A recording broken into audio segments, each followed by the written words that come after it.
പിന്നെയും ഒരു വലിയ ഡൗട്ടാണ് HD മേക്കപ്പ് ആണോ, HD മേക്കപ്പ് ആണോ. നമ്മൾ ചെയ്യുന്ന അല്ലെങ്കിൽ നമ്മൾ ഉപയോഗിക്കുന്ന പ്രോഡക്റ്റ് അതായിരിക്കും അതിന്റെ HD എന്ന് പറയുന്നത്. കൊടുക്കുന്ന ബേസ് അതിന്റെ HD ഏതാണോ, നമ്മൾ HD ആണോ കൊടുക്കുക. ഇപ്പൊ നിലവിലുള്ള ഏകദേശമുള്ള എല്ലാ പ്രോഡക്റ്റുകളും HD തന്നെയാണ് വരുന്നത്. സോ നമുക്ക് അങ്ങനെ ഒരു ഡിഫൈനിങ് ആവശ്യമില്ല. ഇനി അത് വാട്ടർ പ്രൂഫ് ആക്കണമെങ്കിലും ഇപ്പൊ ഉള്ള ഏകദേശം നമ്മളൊരു പ്രോഡക്റ്റ് എടുക്കുന്ന സമയത്ത് ഇതിന്റെ ഈ ഒരു പ്രോഡക്റ്റിന്റെ പുറകിൽ ഇതിന്റെ അല്ലെങ്കിൽ ഇതിന്റെ കവറിന്റെ പുറകിൽ ഇതിനെ കുറിച്ച് ഡീറ്റെയിൽ ആയിട്ട് മെൻഷൻ ചെയ്തിട്ടോ ഉണ്ടാവും. ഓക്കെ, നമ്മളത് നോക്കിയാൽ മതി. അല്ലെങ്കിൽ അതിലുള്ള കണ്ടന്റ് ഏതാണ്. ഇപ്പൊ ഒരു പിമ്പിൾസ് ഉള്ള ഒരു സ്കിൻ ആണെങ്കിൽ നിയാസിനമൈഡോ അങ്ങനെയുള്ള കണ്ടന്റ് കൂടുതൽ, ഗ്ലിസറിൻ കൂടുതലുള്ള കണ്ടന്റ്, അങ്ങനെയുള്ള കണ്ടന്റുകൾ നോക്കി മാത്രം നമ്മൾ മേടിക്കുക. ഇങ്ങനെയുള്ള കുറെ കാര്യങ്ങൾ ആധികാരികമായി നിങ്ങൾ അറിഞ്ഞിരിക്കണം. ഓക്കെ, ജെൽ ബേസ് ആണ് കണ്ടന്റ്. ഇത് ഓൾ സ്കിൻ ടൈപ്പ് ആണ്.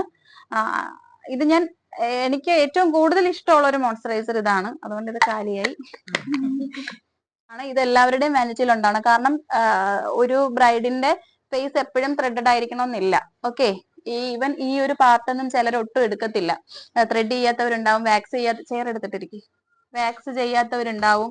അപ്പൊ എന്തായാലും അന്ന് ആ സമയത്ത്, അതായത് ആ ബ്രൈഡ് ഒരുങ്ങുന്നതിന് മുന്നേ എന്ത് അവർ പറഞ്ഞ് എങ്ങനെ കൺവിൻസ് ചെയ്തിട്ടായാലും ത്രെഡ് ചെയ്തിരിക്കണം, മീൻസ് റൈസ് ചെയ്തിരിക്കണം. ഇല്ലാന്നുണ്ടെങ്കിൽ നമ്മൾ കൊടുക്കുന്ന പ്രോഡക്റ്റ് കുറച്ചു നേരം കഴിയുമ്പോൾ ഹെയർ ഇങ്ങനെ എഴുന്നേറ്റ് നിന്ന് ആ പ്രോഡക്റ്റ് തിരിച്ചു വരും.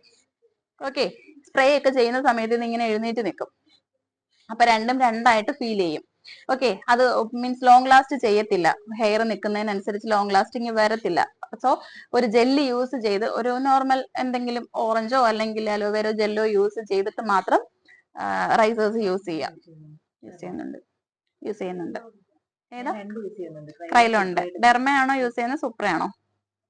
മീൻസ് മറ്റേ ഡാർക്ക് ബ്ലൂ ബോട്ടിൽ വൈറ്റും ഉണ്ടോ? Okay, okay. എപ്പോഴും സൂപ്ര കൊള്ളത്തില്ല. ക്രൈലോൺ ആണ് എപ്പോഴും ബെറ്റർ ആയിട്ടുള്ളത്. കവറേജ് കൂടുതലാണ്, ലോങ് ലാസ്റ്റിംഗ് കൂടുതലാണ്, HD ആയിരിക്കും. ഓക്കെ, ഇതിന്റെ ഇത് ഇത്രയും ഇപ്പം ഇതൊരു പാലറ്റ് ആണ്. ഓക്കെ, ഫുൾ പാലറ്റ് 12 കളേഴ്സ് ഉണ്ടാവും. ഇതിൽ തന്നെ നിങ്ങളുടെ ഏറ്റവും വലിയൊരു യൂസ് എന്ന് പറയുന്നത് ഇതാണ്. സോ ഇതിന്റെ ഫോട്ടോ എടുത്ത് മസ്റ്റ് ആയിട്ട് ഇട്ടേക്കുക.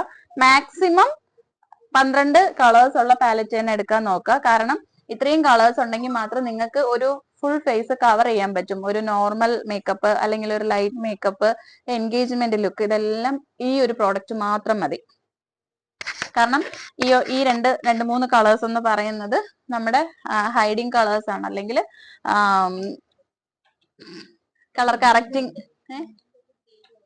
ഗ്രീനും കൂടെ ഉള്ളതാണ് കുറച്ചുകൂടി നല്ലത്. നോക്കിയെടുക്കുക. കളർ കറക്റ്റിംഗ് ഉണ്ടാവും, കൺസീലിംഗ് ഉണ്ടാവും, കോണ്ടോർ ഉണ്ടാവും. സോ ഫൗണ്ടേഷൻ ഇത് ക്രീമി ആക്കാൻ പറ്റും. അതല്ലാന്നുണ്ടെങ്കിൽ ഇങ്ങനെ തന്നെ അപ്ലൈ ചെയ്യാം. ഓക്കെ, ഇത് ഭയങ്കര മീൻസ് പെട്ടെന്ന് ഡ്രൈ ആയി പോകും. ഓക്കെ, ഒരു കാര്യമേ ഉള്ളൂ. പെട്ടെന്ന് നല്ല ലാസ്റ്റിംഗ് ആണ്. ഓക്കെ, അങ്ങനെയില്ല. നമ്മൾ കൊടുക്കുന്ന ബേസിനനുസരിച്ച് നമുക്കിത് യൂസ് ചെയ്യാം. ഓയിലി സ്കിന്നിന് മാത്രമൊന്നല്ല, ഡ്രൈ സ്കിന്നിനാണെന്നുണ്ടെങ്കിൽ പെട്ടെന്ന് അബ്സോർബ് ആയി പോകും. അത്രേ ഉള്ളൂ. ഇത് എല്ലാ സ്കിന്നിനും ചെയ്യാൻ പറ്റും. കൂടുതൽ സ്യൂട്ട് ഓയിലി സ്കിന്നിന് ഇത് ഒട്ടും സ്യൂട്ട് ആവില്ല. കാരണം ഇതൊരു ക്രീമിയാണ്, ഒരു ക്രീം ബേസ് ആണ്. ഇത് കുറച്ചു നേരം കഴിയുമ്പോൾ അപ്ലൈ ചെയ്ത് കഴിയുമ്പോഴത്തേക്ക് ഒരു ക്രീമി ഫോമിലോട്ട് തന്നെ ഇതിലൊരു ഓയിൽ പ്രൊഡക്ഷൻ ഉണ്ടാവും. സോ ഇത് ഒരിക്കലും ഓയിൽ ഫേസിന് പറ്റത്തില്ല. ഡ്രൈ സ്കിന്നിനാണ് ഇത് എപ്പോഴും സ്യൂട്ട് ആവുന്നത്. ഇത്